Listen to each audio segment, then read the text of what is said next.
Hey everybody, so it's time. We're going to do a video tutorial of how to make a mask. Hopefully you all found your pattern. It should look like this. When you print it off, just make sure this square up here measures 1 inch by 1 inch. Mine did not when I printed it off, and I had to copy it again at 105% size, so I don't know if that might help you. But anyway, once I did get this the right dimensions, I cut it out on the black lines. There's red lines and black lines. So cut around, let me hold it like this. Cut around these black lines right here, and then on this dotted line. Yes, cut on the dotted line. Okay, so after you have it cut out, then hopefully you have your fabric pre-washed, and we are going to cut it out of our fabric. So, okay, I think this video is probably gonna involve a lot of pausing for you all, like go cut out your fabric, go cut out your pattern, and then you have to go find it and go cut out your fabric. So here we are. Here's an example of what 1 yard of fabric will look like, the layout when you place everything.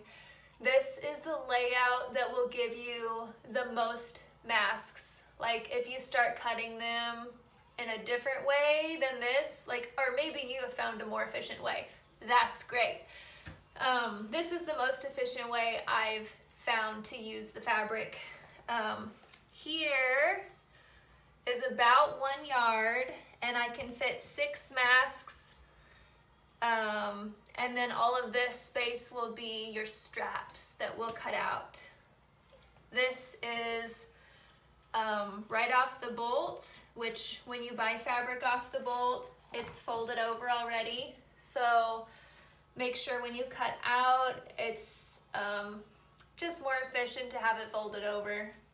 You'll need 2 of each of these to make a mask anyway. So make sure also follow along. You should definitely, if you have any questions up through this point, definitely plan on joining in on the Saturday morning Zoom call. I think we'll do that at 10 a.m. So we'll get everybody involved on the call who wants to do that. Cool, Joe. I've got one kid playing Nintendo Switch and the other one riding her bike outside. So, okay. If you have a cutting mat and a rotary cutter, then you are gonna be so fast. If not, totally fine. Find a yardstick and then something to measure. Over here, we're gonna cut strips of fabric out. Make sure you're cutting, here's the fold, and the way that we're gonna cut, we're gonna get 1 long strip every time we cut. So I've measured this out so that we'll get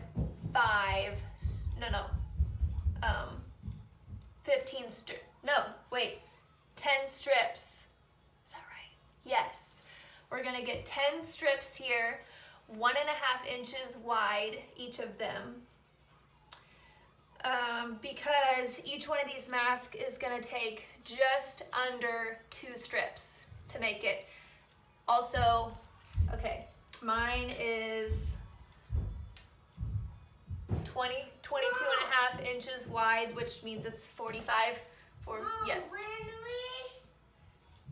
we go to church, I don't tell my teacher, we just go to a beach. Yeah, well, we're, okay. Yeah, this is real life, so this is fun, I know. Well, okay, this is 22.5 inches, so my whole width unfolded is 45, and you need between 70 and 80 inches of strip to make each mask. So if the math is right, 10 strips should be fine for 6, whatever. Okay, so if you just have a yardstick and a pencil, I would draw lines and then go back with your scissors and cut them. Anyway, you can figure this out, cut it all out. Okay, next thing you do is let's prepare the strips of fabric to be made. We're gonna make them into bias tape. So you are in like super good shape if you have bias tape on hand. Woo! Definitely use that if you have it. So bias tape is, let me show you. Here's some bias tape I already made. And the strip of fabric is folded in on the ends and then over together so that when you stick fabric in here and you sew along the top of it, then all the raw edges are hidden and you can go through washing or whatever process you need to clean these masks, and no, there won't be any raw edges out to fray. So this is bias tape. This is what we're making. Let me get my iron to start getting hot. So get your iron set up and we will iron in the edges. See, I've already started here. Mama, look. Cool, Joe. Look at this number. Number 12? Okay. 12, 1, 1. Okay. So I have just been going along and I set my iron down, prepare the strip ahead of the iron. Maybe I should move you. There you go. Prepare the strip ahead of the iron. And this is just something where you just keep moving along. And then, whoopsie. Okay, now you're like sitting on top of my strip, so there.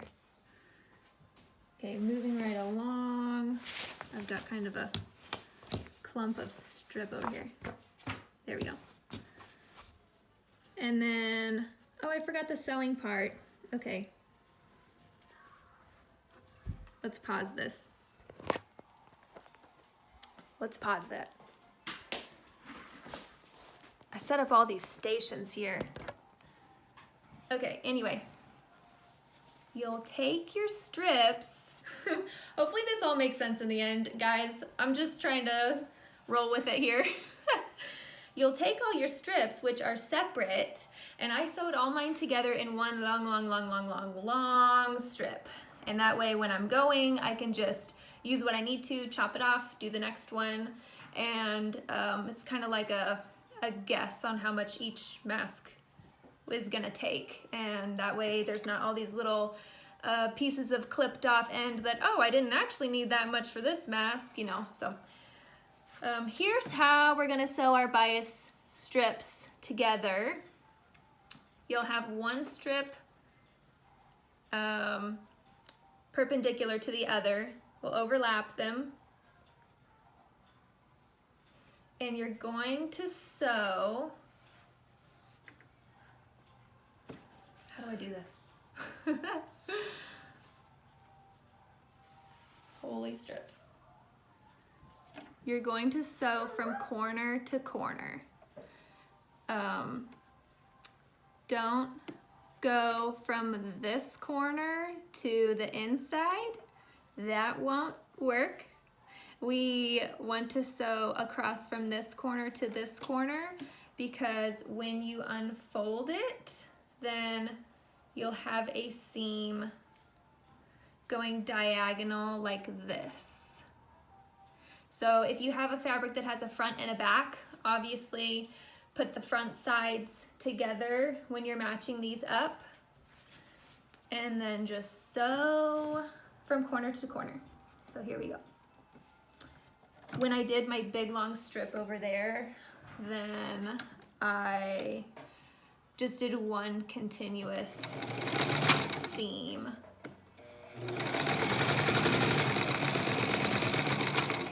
I don't know if you have to do like a little forward backward on the beginning and end of each one, but I did. So if you are gonna sew a continuous long strip together, then whatever, I don't know, the light's kind of too bright. Okay, whatever strip is on the top, laying on top, I would grab that one to connect the next one to. So this is my strip that is on the top, and I'll follow this underside, which is the front. Follow that. Don't let it flip over on you. Follow that. So this is my front. I'm actually using a fabric where you can't tell the front and the back, but this is the side you want to have be the front, and put your next one on top. Right side down on top of it, and then sew those together corner to corner, and you can keep feeding them through. You'll kind of have a long chain of them connected. I'm a bullet. That's really cool, Joe. Playing Mario Kart over here. Okay. So I just have two of them sewed together, but, and if this is like so confusing to get a thing that looks like that, the only reason that this is done diagonal is so that when we fold and whatever, get the bias tape made, you don't have like one huge clump of seam there. This way the seam's kind of spread out a couple of inches, so the bulk is not all in one spot. So that's why we do that. And now we're gonna go iron. Back over here. So we have a super, super long strip, and I am taking this just length by length at a time, and I'm doing the edges in. And I'm ironing them in so they don't touch. They're probably, each side is being turned in about a ½ an inch. No, wait. That's not true, because these are 2 inches long and yours are gonna be shorter. But anyway, yours should look like this. I mean, mine are 2 inches wide. Yours are gonna be 1.5 inches wide. I don't know, anywhere, any length, width between 1.5 inches and 2 inches, like when you're cutting, is fine. So when I'm ironing along, you can do this where you just turn one side in and you iron the length of it, and then you go back and you do the other side. Like if two at the same time coming in is too difficult, then feel free to just take it, lessen the steps, and do it more separately. So as I'm ironing along, you're gonna need to trim off these little extra triangle bits.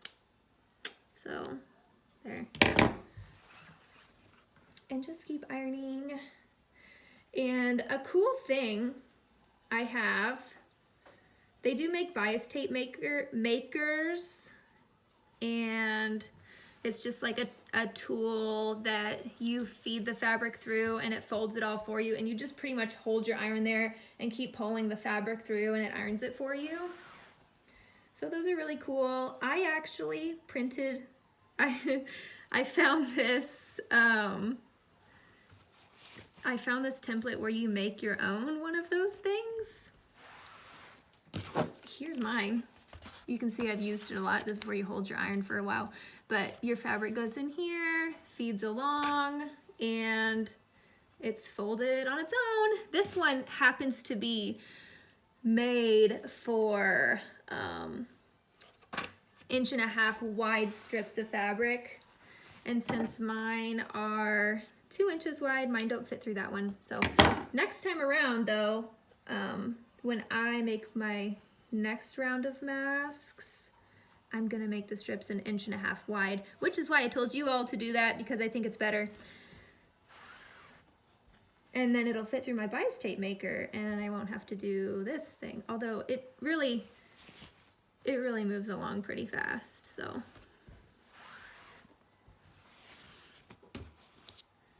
Okay, I think you all get the point of this. Mom, look. Okay. Look. Mom, look. What is it, Joe? A bullet? I'm a bullet.